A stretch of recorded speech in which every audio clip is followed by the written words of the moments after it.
20 minutes. 20 minutes de tabassage en règle d'une violence inouïe. Le document qui va suivre est saisissant. Il montre Michel, un producteur de musique parisien, à la tête de Black Gold Studio, roué de coups par 3 policiers, simplement parce qu'il ne portait pas son masque. Les agents, accusés d'avoir tenu de nombreux propos racistes, s'en sont également pris à 9 jeunes artistes, eux aussi présents dans les studios d'enregistrement. Selon la première version des 3 agents, Michel aurait tenté de prendre leurs armes et les aurait frappés. Mais ces policiers ne savaient pas qu'ils étaient qui. Les vidéos qu'Observer s'est procurées, plus de 20 minutes tirées de la vidéosurveillance du local, mais aussi des images captées par les voisins, montrent que cette version est totalement mensongère. Et sans ces images, la parole des victimes aurait sans doute très peu de poids face à celle des forces de l'ordre. Encore traumatisé, Michel a accepté de témoigner à visage découvert et de revenir minute par minute sur sa violente agression.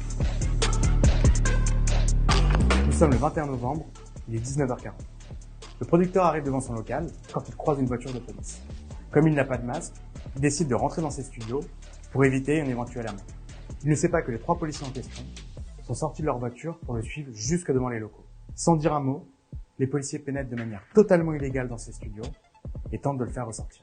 Avant d'entendre un mot, j'ai senti des mains qui me poussaient ou me tiraient, je sais plus trop. Et puis là, ils me demandent de sortir. Je leur dis, je suis chez moi. Ils sont directs, assez virulents. Et moi, à ce moment-là, là, j'ai peur. Là. Je me demande ce qui se passe. Je comprends pas ce qui se passe. Il y a des gens qui passent, j'essaie d'interpeller tout le monde. À l'aide, je crie à l'aide, qu'est-ce qui se passe? Franchement, ça va tellement vite, je me demande même si c'est des vrais policiers à ce moment-là. Je ne sais pas si c'est des vrais policiers. Celui qui m'attrape derrière, il est en civil, il est virulent tout de suite, là il ferme la porte, il me tabasse, voilà, il me tabasse là.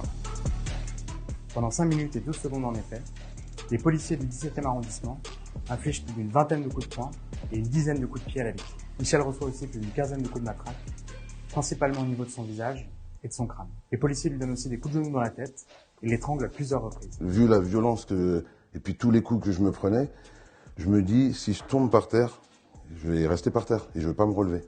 Je voulais pas avoir de gestes virulents qui allaient jouer contre moi par la suite. C'est-à-dire que j'étais complètement conscient de ça. Complètement, tout le temps là. Il fallait pas que je lève les mains, que je fasse quelque chose qui pourrait s'apparenter à être quelque chose de violent. Et voilà, quand je lui parle, j'essaie de lui expliquer. Et là, il me dit quoi? Sale nègre, ta gueule, on va te défoncer. Ils disent quoi comme insulte exactement? J'ai beaucoup entendu le sale nègre. J'ai beaucoup entendu le sale nègre. Et là, c'est des coups de matraque hein, que je me prends comme ça.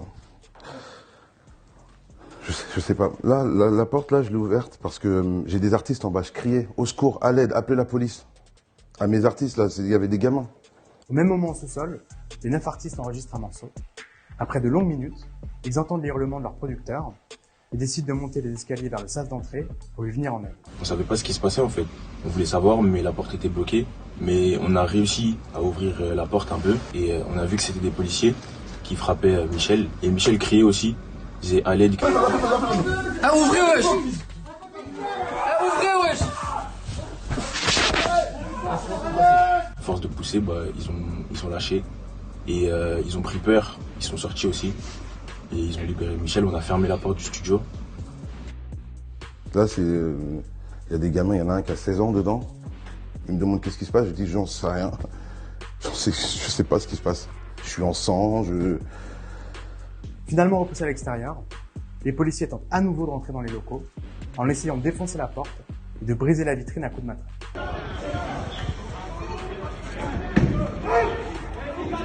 Et puis c'est moi qu'ils attendent en fait. Sors où on va rentrer, sors où on va rentrer. Et moi surtout, j'ai pas envie de sortir avec les policiers qui sont venus m'agresser.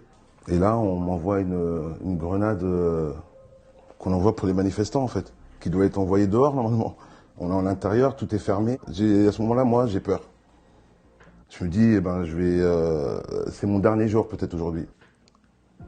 Voilà ce que je me dis. C'est mon dernier jour, je ne sais pas pourquoi. Les 3 agents, qui ont appelé des renforts, dégainent leurs armes et exigent que Michel sorte des locaux.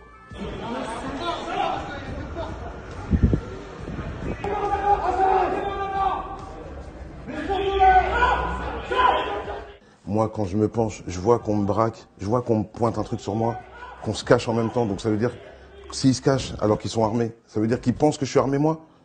J'ai mon téléphone dans mes mains, je le montre comme ça devant. C'est mon téléphone qui est dans les mains. Voilà, c'est là qu'ils m'ont sorti et je m'en prends plein. Franchement, honnêtement, je m'en prends plein en fait là. À ce moment-là, oh là là. Je me prends des coups de tous les côtés, je leur dis j'ai rien fait, c'est bon, au sol, oui, au sol. D'autres policiers descendent alors chercher les jeunes qui s'étaient réfugiés au sous-sol pour éviter le gaz lacrymogène. On voit 2 policiers asphyxiés avec des armes qui nous braquent. Et moi, je vous mens pas, monsieur, là, au moment où j'ai vu le policier rentrer dans la pièce, il avait même pas encore parlé que je me suis mis par terre directement. J'ai mis mes mains sur ma tête pour lui montrer qu'il n'y a rien du tout là, parce que j'avais vraiment peur. Je fais un faux geste, un geste trop brusque, il peut tirer sans faire exprès. On a pu sortir, on est monté les escaliers, et quand on est sorti, voilà, on a vu, ils nous ont fait une haie d'honneur. On est sorti au milieu de tous, ils nous ont tous tapés, ils nous ont mis par terre, et voilà. Et là, boum, on a commencé à me frapper. Et ça a pris ma tête, ça m'a traîné sur 5 mètres. Et ça m'a frotté le visage. Puis après, ils m'ont enchaîné 2 coups. Et j'ai entendu caméra. C'est les passants qui filmaient par leur fenêtre. C'est quoi ce bordel? Et dès que j'ai entendu le policier dire caméra, on est filmé, ils ont arrêté de me frapper. On sait pas en fait, on sait pas ce qui s'est passé, on sait pas la raison de leur venue. Et même eux, je pense, ne sauront pas dire pourquoi ils sont venus. Donc ça procure une sensation de dégoût, de haine. Une fois au commissariat, les policiers accusent Michel d'outrage et de rébellion, mais aussi d'avoir voulu subtiliser leurs armes. Ils le placent en garde à vue. Les 9 autres victimes sont immédiatement relâchées après une simple prise d'identité. Et alors qu'un mineur faisait partie du groupe, ses parents n'ont pas été contactés. Sur l'ensemble des vidéos analysées par l'Obsider, Michel et les 9 victimes n'ont pourtant eu à aucun moment un geste violent à l'égard des forces de l'ordre. Alors les policiers indiquaient que mon client les aurait tirés dans son établissement, dans sa société, ce qui ne correspond pas du tout à la réalité de ce qu'on voit sur les vidéos. Ils indiquent qu'il les aurait pris à partie, les aurait violentés et appelé du renfort. En réalité, il appelle à l'aide. Ce sont de fausses déclarations que les services de police sont évoqués à tout égard. Et heureusement qu'on a les vidéos. Sans ces images-là, moi, je suis en prison aujourd'hui. Je suis en prison et mes proches, mes amis, ma famille, les gens que j'aime auraient pensé que, comme le disent les policiers dans leurs déclarations, que j'ai voulu prendre leurs armes, que je leur ai mis des coups.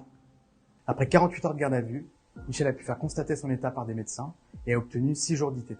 Parmi ses multiples blessures, la victime a une déchirure au tendon et le crâne ouvert refermé par 2 agrafes. Il a aussi de nombreux hématomes et différentes plaies sur le corps. Contacté par l'Obsider ce mardi, la préfecture de police de Paris dit ne trouver aucune trace de cette intervention et n'a pu répondre à aucune de nos questions. Après avoir reçu les vidéos via l'avocate des victimes, le parquet de Paris nous précise avoir classé sans suite les poursuites contre Michel. Une enquête confiée à l'IGPN a aussi été ouverte contre les 3 policiers pour violence par personne dépositaire de l'autorité publique et faux en écriture publique. Aujourd'hui, Michel et son associé, Valérie Atlan, tentent toujours de comprendre ce qui a motivé ce déchaînement de violence. Je ne sais pas si c'est une question de couleur, une question de statut social, une question de qu'est-ce que ce grand noir fait dans le 17e. C'est pas possible que cet immeuble soit à lui. J'ai cette colère-là. Au final, qu'est-ce qu'il me voulait? Il voulait me contrôler. Il fallait me dire contrôle d'identité.